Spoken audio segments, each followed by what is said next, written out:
Quando você ouve a palavra Páscoa, o que vem à sua mente? Chocolate? Ovo? Coelho? Tradição? O que vem à sua mente? Hoje eu quero compartilhar com você uma história muito bonita, a história da Páscoa, mas talvez de uma maneira que você nunca ouviu. Então, se você tiver alguns minutinhos, fique comigo até o fim desse vídeo, que você vai entender um pouco mais a respeito da Páscoa. Para falar de Páscoa, precisamos voltar um pouco no tempo.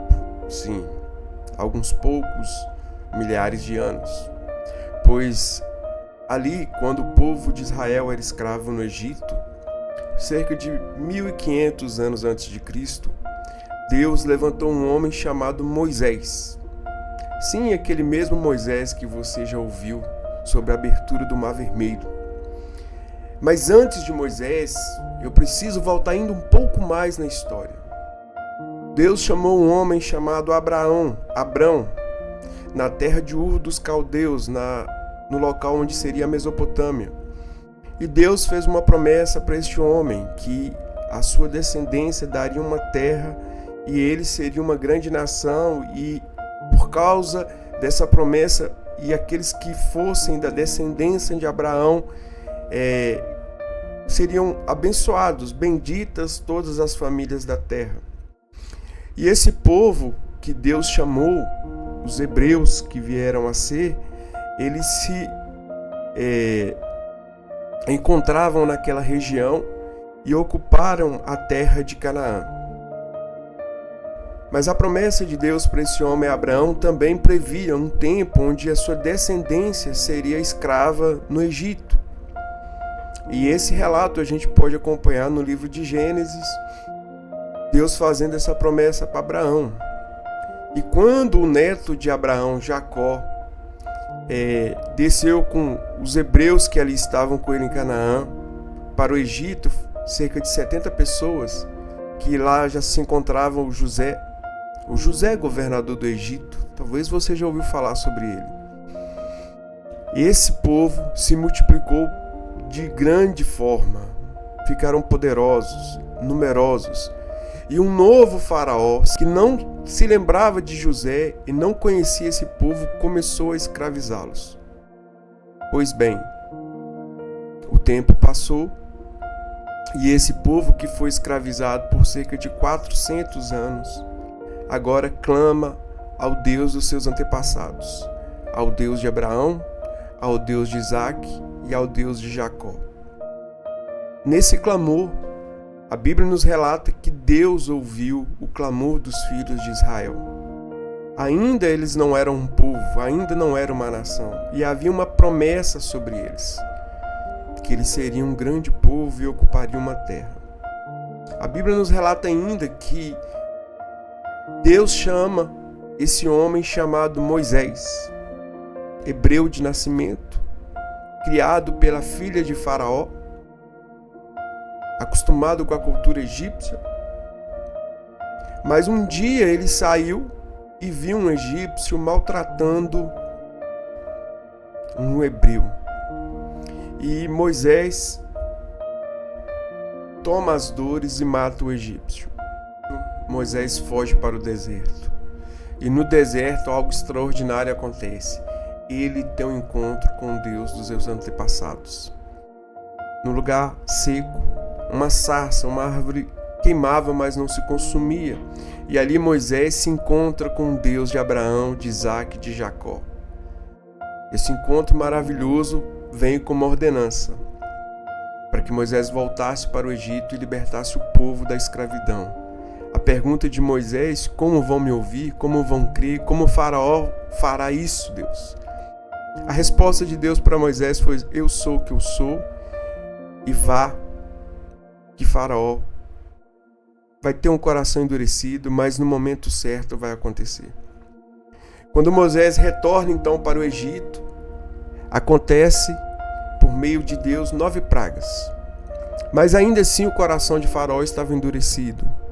E aí a 10ª praga mudaria aquela história. Essa 10ª praga viria com a morte de todos os primogênitos do Egito. E aqui Deus dá uma ordenança ao povo hebreu. que eles matassem o cordeiro e que passassem o sangue nas ombreiras das casas, pois naqueles dias o anjo da morte passaria e em todas as casas que tivesse a marca do sangue, o anjo da morte iria pular. E isso é o significado da Páscoa para os hebreus. É passar por cima, pular. Então naquela noite o anjo da morte passou e todos os primogênitos do Egito foram mortos. Mas nada aconteceu à casa dos hebreus. E o faraó então, quebrantado por toda essa tragédia que acometeu o Egito, liberta o povo. Mas logo seu coração se arrepende e ele tenta persegui-los. Nós temos a célebre passagem pelo Mar Vermelho. Deus continuando essa obra da Páscoa, que é a libertação dos escravos, uma mudança de vida.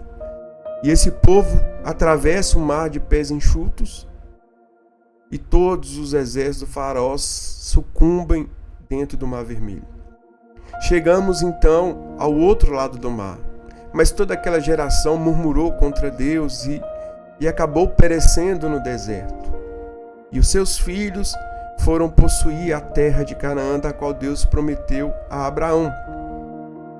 Os anos passaram, séculos.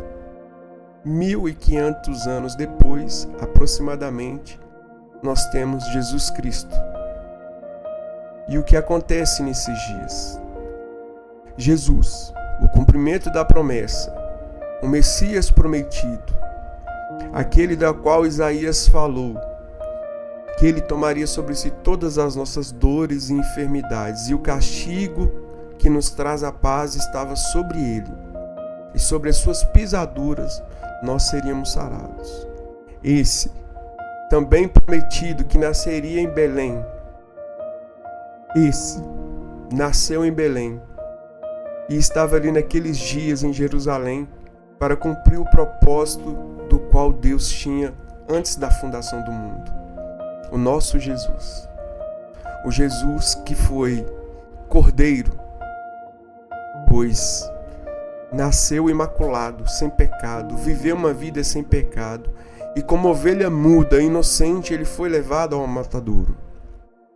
Os judeus não entenderam a proposta de Deus, que era nos remir de todo o pecado. E o nosso Cordeiro Pascual, assim como no Êxodo, assim como nos tempos do Egito, estava ali se entregando na cruz do Calvário, justamente para que eu e você tivéssemos uma nova vida. Esse é o significado da Páscoa para nós, uma nova vida, pois Jesus, quando entregou seu sangue ali na cruz, quando verteu seu sangue ali, derramou seu sangue para nos purificar dos nossos pecados, para nos livrar da escravidão do pecado. Diferente dos hebreus que foram libertos de uma escravidão física, nós fomos libertos da escravidão do pecado. Agora esse Jesus ali na cruz diz: está consumado. E o que está consumado? A obra da qual ele veio realizar. Ele veio nos libertar de todo o pecado e de toda a acusação das trevas contra nós. Jesus, o Cordeiro, ele morreu ali como um cordeiro, como ovelha muda. Não voltou atrás do propósito, não desistiu do propósito.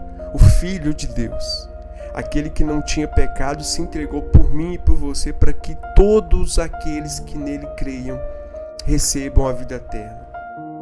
Esse Jesus morreu, mas a Bíblia também nos conta que ao terceiro dia, há um domingo de ressurreição. Esse Jesus que foi morto por causa dos nossos pecados, para nos purificar de todo o pecado, num domingo ressuscitou. Ressuscitou para que eu e você tivéssemos nova vida em Cristo. Nós já não somos mais escravos do pecado, nós já não somos mais escravos da velha vida de viver, nós não somos escravos mais de nada e de ninguém, por causa do Cristo que nos amou, por causa desse que se entregou por nós no madeiro, para que eu e você tivéssemos vida em Deus. Não se trata de coelho, não se trata de chocolate, não se trata de ovo, se trata de redenção. A Páscoa para nós que cremos é redenção. É Cristo, o Filho de Deus, nos redimindo de todo pecado, nos purificando de toda injustiça. E se você chegou até aqui, você entendeu bem o que significa a Páscoa. É uma história de redenção, pois o homem pecou no jardim com Adão e Eva, e aqui em Cristo nós somos redimidos nesse processo, onde o Cordeiro se entregou, mas ele ressuscitou como um leão. Que Deus te abençoe em nome de Jesus e uma ótima Páscoa para você e para sua família. Fiquem com Deus.